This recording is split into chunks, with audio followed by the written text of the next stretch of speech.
জয় যিশু সকলকে। আজকে একটা বিষয় নিয়ে বলবো, সেটা হচ্ছে দৌড়। আমরা এই পৃথিবীতে সকলেই দৌড়াচ্ছি না, মানে নিত্য আমরা দৌড়ে চলেছি। আমরা এই পৃথিবীতে প্রবাসী, একটা দৌড় আমরা দৌড়াচ্ছি এবং এই দৌড় শেষ হলে আমরা অনন্ত জীবনে প্রবেশ করব। আর এই দৌড়কে আমরা চাই খুব, মানে দৌড়ের শেষে আমরা একটা নিশ্চয়ই, যখন রেস হয়, প্রতিযোগিতা হয়, দৌড়ের শেষে সবাই একটা পুরস্কার পায়। নিশ্চয়ই আমাদের জন্য এরকম একটা পুরস্কার, যেমন আমাদের বাইবেলে আছে লেখা যে দৌড় শেষ হলে পুরস্কারের কথা। আমরা সকলেই দৌড়ানোর সময় আশা করে থাকি একটা পুরস্কার আমরা পাবো। এছাড়া আমরা যদি চারদিকে তাকিয়ে দেখি, নানা রকম দৌড় আছে, বিভিন্ন বিষয়ে মানুষ আজকাল দৌড়ায়।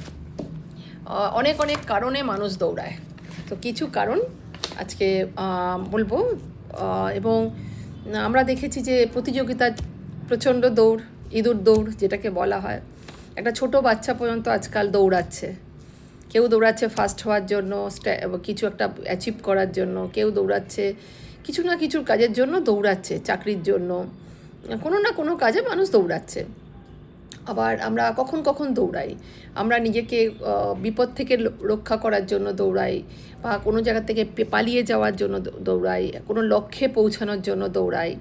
কেউ কেউ প্রস্তুতি নেয় কোনো পরীক্ষায় পাশ করবে, এবং সেটাও একটা দৌড়ের মতো। তো আজকে আমি আত্মিক দৌড়কে প্রথম প্রায়োরিটি দেব, এবং তারপরে বিভিন্ন দৌড়ের কথা আমি বাইবেলের বাক্য থেকে এক্সপ্লেইন করব। তো চলুন একটা ছোট্ট প্রার্থনার মাধ্যমে আজকের বচনটা শুরু করি। হে স্বর্গের পিতা, তুমি যে বাক্য আজকে বলার জন্য আমাকে সহায়তা করবে, সেই বাক্য যখন শ্রোতা ভাই বোনেরা শুনবেন, তাদের মনে যেন ওই বাক্যগুলো হৃদয়ের পটিকাতে লেখা হয়, এবং তারাও যেন এই পৃথিবীর বুকে আত্মিক দৌড় যে শুরু করেছে, সেই দৌড়কে তারাও যেন পুরো করতে পারে। এবং যে যে দৌড়ের কথা তুমি আমার মনের মধ্যে দিয়েছো, যে দৌড়ের কথা আমি এখন উল্লেখ করব, প্রত্যেকটা দৌড় যেমন পাপের থেকে, পাপ করার থেকে মানে বাঁচার জন্য দৌড়, বা বিপদ থেকে পালানোর জন্য দৌড়, বা আত্মিক দৌড়, এই দৌড়গুলো যেন আমরা সকলে, বা সুসমাচার বলার জন্য দৌড়, এই দৌড়গুলো যেন আমরা পুরো করতে পারি। যারা শুনছেন তাদের মনকে প্রস্তুত রেখো, হৃদয়কে প্রস্তুত রেখো, তারা যেন বচনকে বুঝতে পারেন এবং সেই মতো চলতে পারেন। প্রভু যিশুর নামে প্রার্থনা, শুনে নাও পিতা, আমেন। এবার আমি যাব হিব্রিও যাকে বলে, বাংলা হিব্রিও 12:1। অতএব এমন বৃহৎ সাক্ষী মেঘে বেষ্টিত হওয়াতে আইসো, আমরাও সমস্ত বোঝা ও সহজ বাধাজনক পাপ ফেলিয়া দিয়া ধৈর্যপূর্বক আমাদের সম্মুখস্থ ধাবন ক্ষেত্রে দৌড়াই। তো আমি আরেকবার ধীরে ধীরে হিন্দিতে পড়ব, কারণ হিন্দিতে খুব সুন্দর করে লেখা আছে। इस कारण जबकि गवाही का ऐसे बड़ा बादल हमके घेरे हुए है, तो आओ हर एक रोकने वाले वस्तु और उलझने वाले पाप को दूर करके बहुत दौड़ जिससे हम दौड़ते हैं धीरज से दौड़े। তো এখানে আমরা কতগুলো ওয়ার্ড পাচ্ছি। একটা হচ্ছে সাক্ষী মেঘ, সাক্ষী মেঘ গাবাহির কথা বলছে। আর দ্বিতীয় হচ্ছে, এটা বাদলের সঙ্গে তুলনা করছে, ক্লাউড মানে অনেকগুলো সাক্ষ্য। আমরা যখন প্রভু যীশু খ্রিস্টের সঙ্গে চলা শুরু করেছি, আমরা প্রত্যেকেই সাক্ষী মেঘ দিয়ে ঘেরা। মানে আমাদের জীবনে কিন্তু একটা দুটো সাক্ষী না, আমাদের জীবনে প্রতিটা স্টেপে এই সাক্ষ্য থাকে যে প্রভু জীবিত এবং আমাদের সঙ্গে প্রভু চলছেন, প্রভু কথা বলছেন। তো সেই সাক্ষী মেঘে আমরা ঘেরা থাকি, এবং আমরা এখানে পল বলছে চলো আমরা এই যে দৌড়টা আমরা শুরু করেছি, সেটা ভালো করে দৌড়ানোর জন্য কি করতে হবে। এখানে পল এই খ্রিস্ট জীবনকে একটা লম্বা দৌড়ের সঙ্গে তুলনা করেছেন।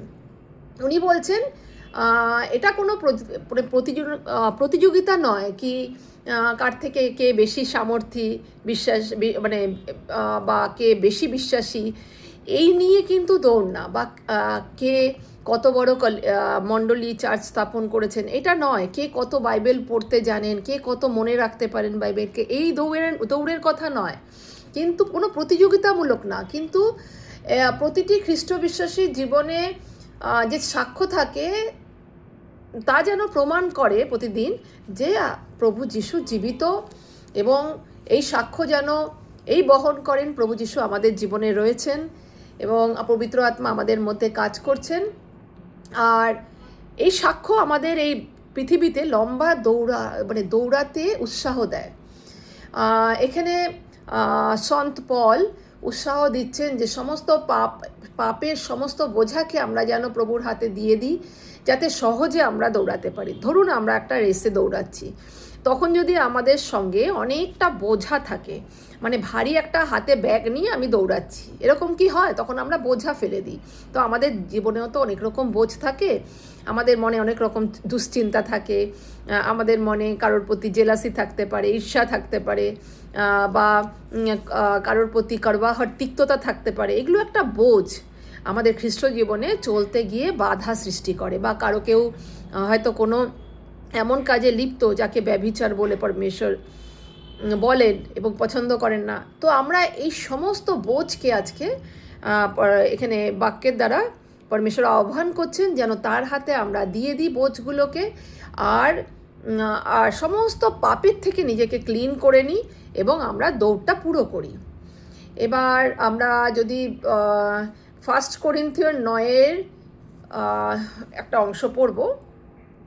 1 করিন্থীয় যেটা বললাম 9 আমরা 24 পড়ছি। এখানে লেখা আছে যে তোমরা কি জানো না যে দৌড় প্রতিযোগিতায় যাহারা দৌড়ায় তাহারা সকলেই দৌড়ায়, কিন্তু একজনই পুরস্কার পায়। তোমরাও তেমনিভাবে দৌড়াও যেন পুরস্কার পাও।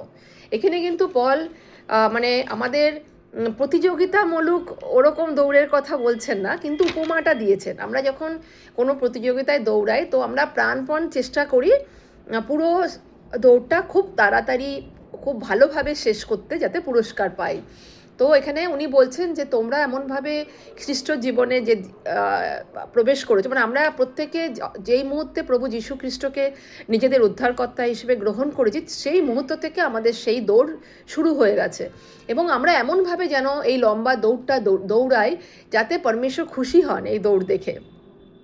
দৌড়ের সময় মানে আমাদের দৌড় দেখে, আমাদের চলাফেরা দেখে পরমেশ্বর খুশি হবেন এবং আমাদের পুরস্কার দেবেন। আবার 2 তিমথিওর 4:7 লেখা আছে, আমি উত্তম যুদ্ধ লড়িয়াছি, আমার দৌড় সমাপ্ত করিয়াছি, বিশ্বাস রক্ষা করিয়াছি। এখানে পল তিমথিকে বলছেন যে আমি উত্তম যুদ্ধ লড়িয়াছি, আমার দৌড় সমাপ্ত করেছি। উনি তখন তার জীবনের শেষ প্রান্তে এসে পৌঁছেছিলেন, ওই জন্য উনি বলছেন উনি জানতেন যে ওনার দৌড় সমাপ্ত হয়ে এসছে এবং বিশ্বাস রক্ষা করেছে। এবং পুরো দৌড়টা উনি দৌড়েছেন বিশ্বাসের দ্বারা, প্রভু যীশু খ্রিস্টের উপরে বিশ্বাস করার দ্বারা। আমরা সকলেই জানি যে পল, যার আগে নাম ছিল সৌল, যে প্রভু যীশু খ্রিস্টকে বিশ্বাস করতো না। এখনকার দিনেও অনেক লোক আছে যারা প্রভু যীশু খ্রিস্টকে বিশ্বাস করেন না এবং তাদের রাস্তায় যারা চলেন তাদের উপর নানা রকমের মানে প্রবলেম সৃষ্টি করেন এবং তাদের প্রার্থনা করলে সেখানে মারধর করেন, অনেক সময় চার্চকে ভাঙেন, গির্জাঘরকে ভাঙেন। কিন্তু যারা ভাঙেন তারা জানেন না যে কোনো ইটকাট পাথরের গৃহের মধ্যে কিন্তু আমাদের পরমেশ্বর থাকে না। আমাদের পরমেশ্বর কোথায় থাকেন? আমাদের হৃদয়ে। তো আমরাই সকলে মিলে সমস্ত বিশ্বাসীরা একটা চার্চ, এক জায়গায় যেখানেই থাকি আমরা কিন্তু চার্চ করি, একটা মণ্ডলী। তো পরমেশ্বর আমাদের মধ্যে থাকেন। তো আমরা এখানে দেখতে পাচ্ছি যে উনি বিশ্বাসের সঙ্গে সেই দৌড়টাকে আমাদের পুরো করতে বলেছেন। আবার ফিলিপিয়ের চ্যাপ্টার 3:14 লেখা আছে, খ্রিস্ট যিশুতে ঈশ্বরের ঊর্ধ্বমুখী আহ্বানের পুরস্কার পাইবার জন্য লক্ষ্যের দিকে দৌড়াইয়া যাইতেছে। এখানেও সে আধ্যাত্মিক দৌড়ের কথা বলছেন, আত্মিক একটা দৌড়। উনি এখানে মানে আত্মিকভাবে দৌড়ের কথা বলছেন। এটা কেবল দ্রুত দৌড়ানো না, ধৈর্যের সাথে যিশু যেমন বলেছেন পাপ, লোভ এগুলোকে সমস্ত ত্যাগ করে একটা সংযমী জীবনযাপন করে বিশ্বাসের সঙ্গে দৌড়াতে থাকা এবং পরমেশ্বরের ইচ্ছা অনুযায়ী চলতে থাকা, এটাকেই উনি উল্লেখ করেছেন এখানে। আহ, আমরা যদি আত্মিক দৌড়কে পুরো করতে পারি, অবশ্যই আমরা প্রত্যেকজন বিশ্বাসী আমাদের দৌড় অনুযায়ী আমরা কিন্তু একটা জীবন মুকুট পুরস্কার পাবো। এখানে অনেক রকম পুরস্কারের কথা উল্লেখ করা আছে, কিন্তু আমি সেই পুরস্কারের কথায় আজকে আসছি না। কিন্তু আমি আশা করি আমরা বুঝতে পেরেছি কোন দৌড়ের কথা এখানে বলা হচ্ছে। এবার আমি আসব পাপ করার থেকে পালাবার জন্য যে দৌড়। আমি জানি আমার এটা করলে পরে পাপ হতে পারে, কিন্তু এমন পরিস্থিতি তৈরি হয়েছে, এমন টেম্পটেশনে পড়েছি যে আমার পাপ হওয়ার সম্ভাবনা প্রচণ্ড। তখন সেই জায়গা থেকে যে দৌড় আমরা দিই, সেই দৌড়ের উপরে আমি সেকেন্ড পয়েন্টটা আলোচনা করতে চাই। এখানে আদি পুস্তকের 39-এর 11-12 আমি পড়ব, কিন্তু আমি পড়ার আগে একটা ঘটনাকে বলে দিই।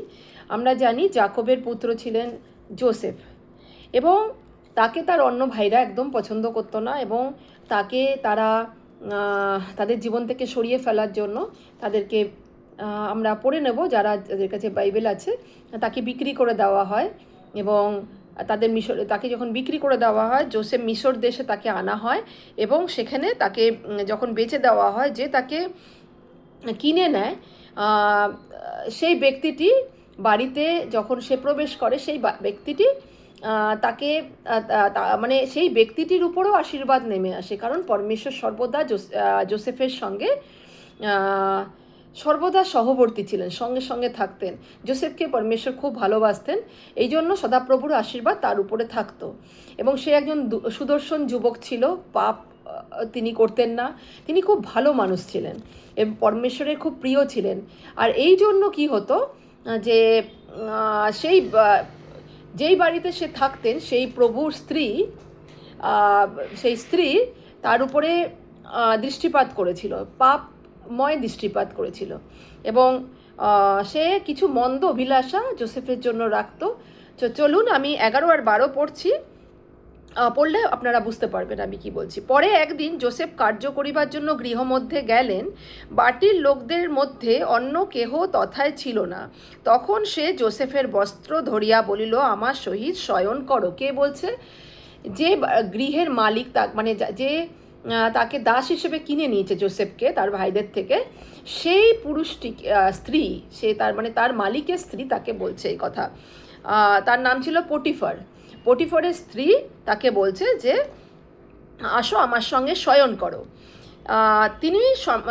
তিনি সম্মত হলেন না। পরে একদিন যোসেফ কার্য করিবার জন্য গৃহমধ্যে গেলেন, বাটির লোকদের মধ্যে অন্য কেহ তথায় ছিল না। তখন সে যোসেফের বস্ত্র ধরিয়া কহিল, আমার সহিত শয়ন করো। কিন্তু যোসেফ তাহার হস্তে আপন বস্ত্র ফেলিয়া বাহিরে পলাইয়া গেলেন। তখন যোসেফ তাহার হস্তে বস্ত্র ফেলিয়া বাহিরে পালাইলেন, দেখিয়া সে নিজ ঘরের লোকদিগকে ডাকিয়া কহিল, দেখো, তিনি আমার সহিত ঠাট্টা করিতে একজন ইব্রিয় পুরুষকে আনিয়াছেন। তো আমরা এখানে কি দেখছি? যোসেফকে মিথ্যা অপবাদে ভাগিদার হতে হচ্ছে। যোসেফকে কিন্তু একটা মন্দ অভিলাষার জন্য, তার সঙ্গে শয়ন করার জন্য তার বস্ত্র ধরে টান দেয়। তো যোসেফ কিন্তু সেখানেই সেই বস্ত্রটাকে রেখে দিই। তার আগে অনেকবার সে বলেছে এটা ঠিক নয়, কিন্তু সেদিনকে সে ওই বস্ত্র ওই স্থলে রেখে সে যখন পালিয়ে যায়, এই মহিলাটি কিন্তু সে দৌড়ে পালিয়ে যায়। এখানে দৌড়ের বিষয়টা নিয়ে বলছি। তো সে পাপ করার হাত থেকে নিজেকে বাঁচানোর জন্য দৌড়ায়। তো আজকে যদি দেখি আজকালকার জীবনে, তো আমরা নিজেদেরকে প্রশ্ন করি, আমরা কি কোনো রকম টেম্পটেশনের থেকে বাঁচার জন্য সেই স্থল থেকে দৌড়ে যাচ্ছি, না সেখানে আমরা পা দিচ্ছি? এটা আমরা আজকে অবশ্যই মাথায় রাখবো, এবং আমাদের এই ধরনের টেম্পটেশন আর অবস্থা থেকে আমরা অবশ্যই পালিয়ে যাব। তো আমরা দুটো পয়েন্ট দেখলাম, একটা হচ্ছে স্পিরিচুয়াল আত্মিক দৌড়, সেই ব্যাপারে খানিকটা পরমেশ্বরের ইচ্ছাতে বললাম। তারপরে সেকেন্ড পয়েন্টটা ছিল পাপ করার থেকে পালাবার জন্য দৌড়। থার্ড হচ্ছে মিলনের জন্য বা মেল মিলাপের জন্য দৌড়ানো। ধরুন আজকে আপনার কারোর সঙ্গে কোনো রকম বচসা হয়েছে, কারোর সঙ্গে আপনার সম্পর্ক খারাপ হয়েছে। পরমেশ্বর কিন্তু চান না তাদের সঙ্গে আমাদের সম্পর্কটা খারাপ থাকুক, কারণ পরমেশ্বরের বচনে, প্রভু যিশু গসপেলে লেখা আছে, উনি বলেছেন যে যদি তোমরা নৈবেদ্য নিয়ে পরমেশ্বরের সিংহাসনের সামনে আসো, তবে প্রথমে কারোর বিরুদ্ধে তোমার যদি কিছু বলার থাকে তার সঙ্গে মেল মিলাপ করে এসো। তো তার মানে উনি চান কি আমরা সকলে মেলমিলাপের সঙ্গে থাকি। তো আমি একটা বচন থেকে এরকম উদাহরণ দিচ্ছি, আদি পুস্তকে 33:4, 33-4। তো এখানে জাকবের আর তার ভাই এশোয়ের ঘটনা। অ্যাকচুয়ালি জাকব দুষ্টুমি করেছিল একটি, মানে কি করেছিলেন, উনি মিথ্যার আশ্রয় নিয়ে, উনি ভুল করেছিলেন কিন্তু মিথ্যার আশ্রয় নিয়ে উনি দুবার তার ভাই এশোকে ঠকিয়েছিলেন। এক তো প্রথমবার আমরা জানি সে খাবারের, সে সেকেন্ড পুত্র ছিল কিন্তু প্রথম স্থান নেওয়ার জন্য তার ভাইকে খাদ্যর থেকে ভাগ দেন এবং বলেন যে তবে তোমার যে প্রথম পুত্র হওয়ার অধিকার সেটা আমাকে দিয়ে দাও। আর এসেও তাই লোভে পড়ে করেছিল। আর দ্বিতীয়টি উনি কি করেছিলেন, উনি বাবার থেকে, ইসাকের থেকে সম্পূর্ণরূপে সমস্ত আশীর্বাদ চুরি করার জন্য তার মায়ের সহায়তায় খাবার তৈরি করে নানা রকম ষড়যন্ত্র করে নিজে এসেও সেজে তার পিতার কাছে গিয়ে তার সমস্ত আশীর্বাদকে চুরি করেছিল। এবং এরপরে কি হয়, অনেকগুলো বছর সে তার মামার বাড়িতে গিয়ে থাকে, সেখানে সে বিবাহ করে, তার অনেক ছেলে মেয়ে হয় এবং এক সময় সে ফিরে আসবে। সেই সময়কার ঘটনা এখানে 33-4। তখন এসেও তাহার সঙ্গে দেখা করিতে দৌড়াইয়া আসিয়া তাহার গলা ধরিয়া আলিঙ্গন এবং চুম্বন করিল এবং উভয়ই রোদন করিলেন। কিন্তু একটা কথা বলি, সে যখন মানে ভুল করেছিল, তো ভাইকে ঠকিয়েছিল, তো তার মনের মধ্যে খুব ভয় ছিল যে এসেও আমাকে যখন দেখবে আমাকে মেরে ফেলবে। তো সে যখন ফিরছিল নিজের দেশে, তখন কিন্তু ভয় নিয়ে সে ফিরছিল। সে অনেক অনেক মানে অনেক গিফট উপহার নিয়ে ভাইকে দিয়ে খুশি করার জন্য অনেক রকম স্ট্র্যাটেজি সে করেছিল যাতে নাকি এসেও খুশি থাকে। এবং আলটিমেটলি সে যে ভয় করেছিল সেটা কিন্তু সে অনেক প্রার্থনাও করেছে এবং পরমেশ্বরের অনুগ্রহে তার ভাই কিন্তু তার প্রতি কোনো রকম হিংসা করেনি। এবং তার ভাই, যার নাম এসেও, সে দৌড়ে এসে তার ভাইকে দেখতে পাওয়ার পরে দৌড়ে গেল, গিয়ে তাকে জড়িয়ে ধরলো। আমরা যদি এখানে বলি মানে এরকম দৌড় আরেকটা দেখতে পাই, হারানো পুত্রের যে গল্পটা আছে, যেটা প্রভু যিশু শুনিয়েছিলেন, যে একজন ব্যক্তি 2 পুত্র ছিল, বড় আর ছোট। ছোট পুত্রটি বাবাকে বলে সমস্ত কিছু তুমি আমাকে দাও, আমার ভাগের সম্পত্তি। তারপরে সে সেই ভাগের সম্পত্তির টাকা নিয়ে বাইরে চলে যায় এবং সে অনেক পাপ কাজে সমস্ত টাকাগুলো নষ্ট করে ফেলে এবং এক সময় তার এমন কঠিন অবস্থার মধ্যে দিয়ে যায় যে তাকে শূকরের খাবার পর্যন্ত খেতে হতো, পশুপালন করতে হতো। কিন্তু সে ধনী পিতার সন্তান ছিল। তখন সে মনে করে যে আমি বরঞ্চ বাবার কাছে ফিরে যাই। সে যখন বাবার কাছে ফিরে আসে, বাবা দূর থেকে দেখতে পেয়ে দৌড়িয়ে গিয়ে ছেলেকে জড়িয়ে ধরে। এই দৌড়ে গিয়ে মিলনের জন্য দৌড়ে যাওয়া, তো সেটা আমাদের কিন্তু বাবাও স্বর্গরাজ্যে যে পিতা, উনি কিন্তু ওয়েট করে আছেন। যারা আজকে শুনছেন তাদের কাছে আমি একটা বিনতি করি, তারা যেন বুঝতে পারে যে প্রভু যিশু কোনো ধর্ম প্রচারে আসেননি, কোথাও লেখা নেই বাইবেলে খ্রিস্ট ধর্মের কথা। উনি একটা মেসেজ নিয়ে এসেছিলেন, যে একটা উদ্ধারের রাস্তা নিয়ে এসেছিলেন। উনি নিষ্পাপ মেষের মতো নিজেকে বলি প্রদত্ত করেছিলেন, যাতে আমাদের পাপের জন্য, যাতে আমরা তার উপর বিশ্বাস করলে আমরা সেই পাপ থেকে ধুয়ে যেতে পারি। আর পাপের শাস্তি মৃত্যু, আমরা সবাই জানি।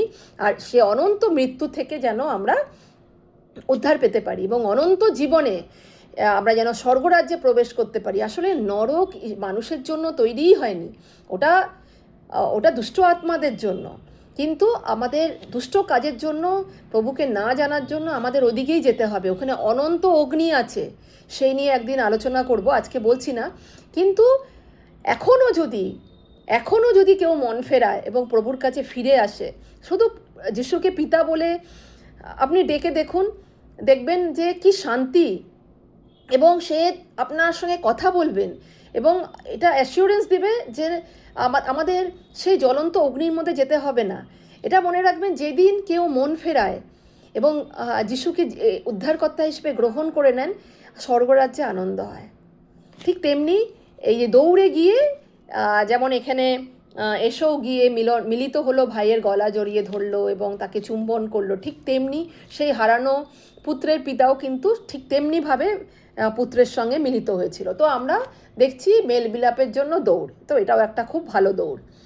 এবার আরেকটা দৌড়, যেটা আমার খুব প্রিয় বলে আমি আপনাদের সঙ্গে শেয়ার করছি, সুসমাচারের প্রচারের জন্য দৌড়। চলুন একটা বাক্য পড়ি, সেটা হলো প্রেরিতদের কার্য, যাকে অ্যাক্টস বলে ইংলিশে। তো তার 8 নম্বর অধ্যায়ের 30 থেকে 37 পড়ব এবং আমি পড়া শুরু করছি।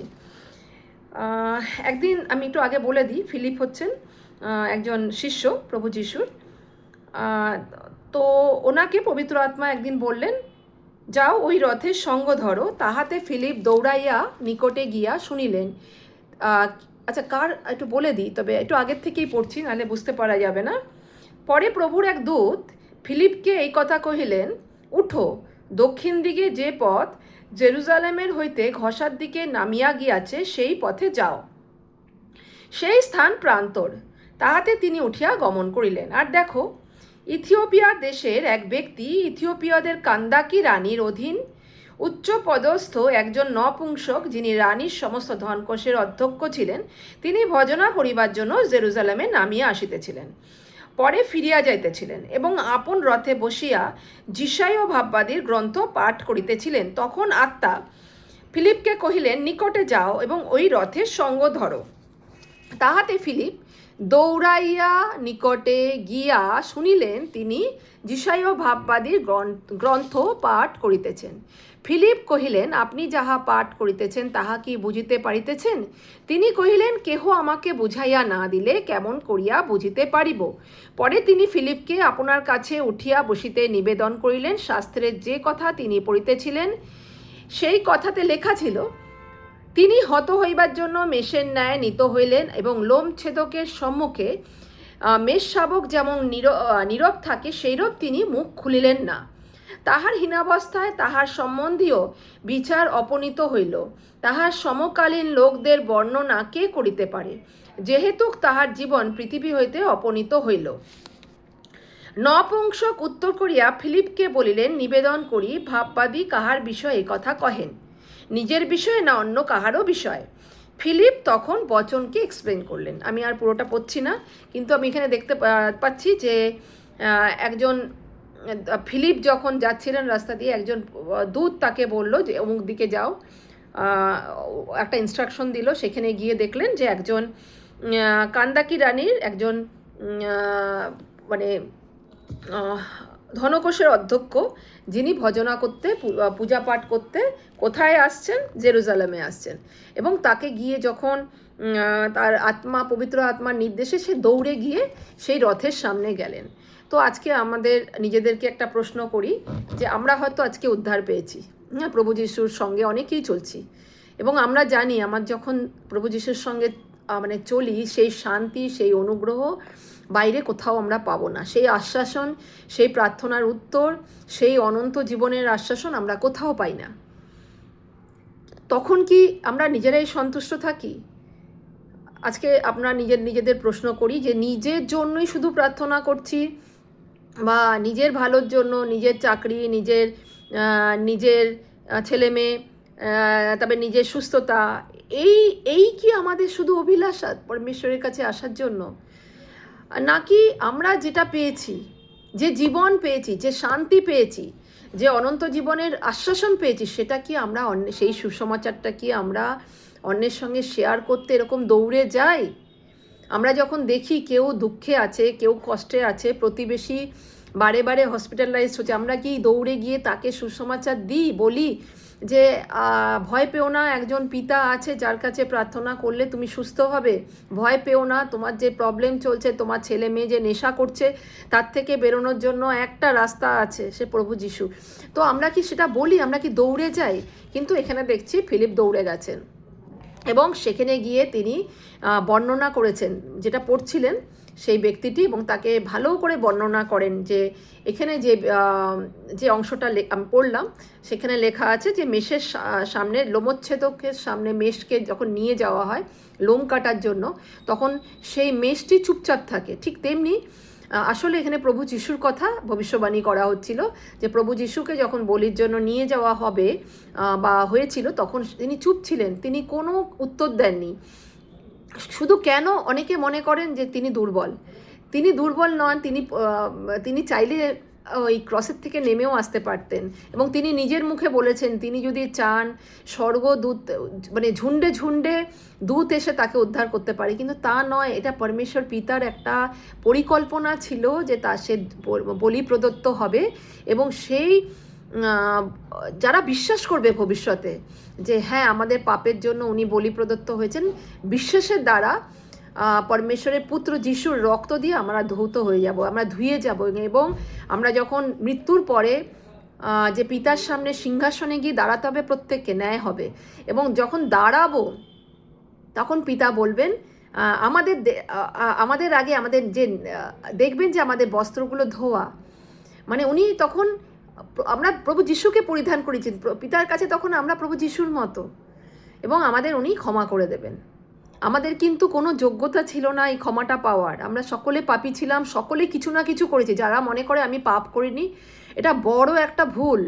এটাই এনিমি চায়, আমরা সবসময় এটা মনে করি আমাদের কোনো পাপই করিনি। অনেকেই বলেছে কিছু পাপই করিনি। পাপ করা মানে ব্যভিচার করা না, পাপ করা মানে মানুষ করা মানে এই নয় যে তো আপনাকে মানুষ খুন করতে হবে, পাপ করা মানে এই নয় কাউকে বাড়ি থেকে শুধু চুরি করে নিয়ে এলেন। পাপ অনেক রকম হয়, পাপের লম্বা একটা আছে, তার মধ্যে নিন্দা চর্চা থেকে শুরু করে ঈর্ষা সবই পাপ, ক্রোধও পাপ। তো আমরা কখনো না কখনো কোনো না কোনো পাপ করেছি এবং পরমেশ্বরের মহিমা দেখার থেকে বঞ্চিত হয়েছিলাম, পরমেশ্বর থেকে দূরে চলে গেছিলাম। আর এখানে আমরা দেখছি ফিলিপ কি করলেন, ওনাকে বুঝিয়ে বললেন। আর আমরা শেষে যখন পড়িনি ওই অংশটা, কিন্তু ওখানে লেখা আছে সেই ব্যক্তিটি সেই দিনই জলে বাপ্তিস্মা নিলেন। বাপ্তিস্মা নেওয়া হলে জলে দীক্ষা নিলেন। আমরা দীক্ষা শব্দটার সঙ্গে অনেকেই জানি, দীক্ষা আমরা নিই জলে ডুব দিয়ে। এখানে বাপ্তিস্মা কথাটার অর্থ হচ্ছে আমাদের পুরনো জীবনকে আমরা জলে চাপা দিয়ে দিই কবরস্থ হয়ে যাওয়ার মতো। যেমন মাফ করবেন, প্রভু যিশু যেমন তাকে গুড ফ্রাইডের দিন মারা হয়েছিল এবং 3 দিন পরে উনি যেটা ইস্টার ডে বা রিজারেকশন ডে বলা হয়, পুনরুত্থানের দিনে উনি জীবিত হয়ে উঠেছিলেন, ঠিক তেমনি আমরাও জলের নিচে যখন যাই এবং উঠি তখন আমাদের পুরনো জীবনটা কবরস্থ হয়ে যায়, একদম শেষ হয়ে যায়। আমরা নতুন হয়ে জগতে আসি, আবার জগতে চলতে থাকি। তখন আমরা আগের জীবনটা আমাদের নতুন জন্ম হয়, এটাই নতুন জন্ম। তো আজকে আশা করছি যে আমি আরও অনেক ঘটনা আছে সুসমাচারকে বলার মতো, কিন্তু লম্বা হয়ে যাবে ভিডিও, ওই জন্য আমি আর যাচ্ছি না। লাস্ট একটা বচন আমি বলি, ওটা হচ্ছে গীতসংগীতার 119-32 আছে। দাউদ বলছেন, আমি তোমার আজ্ঞা পথে দৌড়িব, কেননা তুমি আমার হৃদয় প্রশস্ত করিতেছ। ওনার মতো চলুন আমরাও বলি যে পরমেশ্বরের আজ্ঞা পথে যেন আমরা দৌড়াতে পারি। এই স্বর্গের পিতা, তোমায় অনেক ধন্যবাদ দিই আজকের এই বচনের জন্য, এবং আমি বিশ্বাস করি এই বচনের দ্বারা প্রভু যারা শুনেছেন তারা প্রভু তোমার পথে চলতে থাকবে, দৌড়াতে থাকবে। তারা পাপ থেকে দৌড়ে পালাবে এবং সুসমাচার বলার জন্য দৌড়াবে, এবং এই পৃথিবীর পথে তোমার আজ্ঞা পথে দৌড়াবে। যদি এই যারা শুনছেন তাদের মধ্যে কেউ অসুস্থ থাকেন, তার দিকে আমি হস্ত বিস্তার করছি এবং আমি তার আরোগ্যতাকে আমি ক্লেম করছি। প্রভু যিশুর রক্ত দ্বারা, ক্ষত সকল দ্বারা সে আরোগ্যতা পেয়ে গেছে, এটা আমি বিশ্বাস করি। এছাড়া কেউ যদি চাকরির অন্বেষণ করছেন, তিনি একটা চাকরির একটা সুখবর পাবেন। কেউ যদি দুঃখী আছেন এবং ভাবছেন আমার কেউ নেই, তবে সে সান্ত্বনা পাবেন। অবশ্যই তিনি জানতে পারবেন তার এক পিতা আছে যিনি ওনাকে অনেক ভালোবাসেন। কেউ যদি আত্মহননের কথা ভাবছেন যে এই জীবনটা পুরোপুরি আমার দরকারই নেই, তাকে বলি একটা আশা আছে, তার নাম প্রভু যিশু। প্রভু তোমাকে অনেক অনেক প্রণাম করি, সকল মহিমা প্রশংসা তোমার হোক। প্রভু যিশুর সামর্থ্যে নামে প্রার্থনা করলাম, শুনে নাও পিতা, আমেন।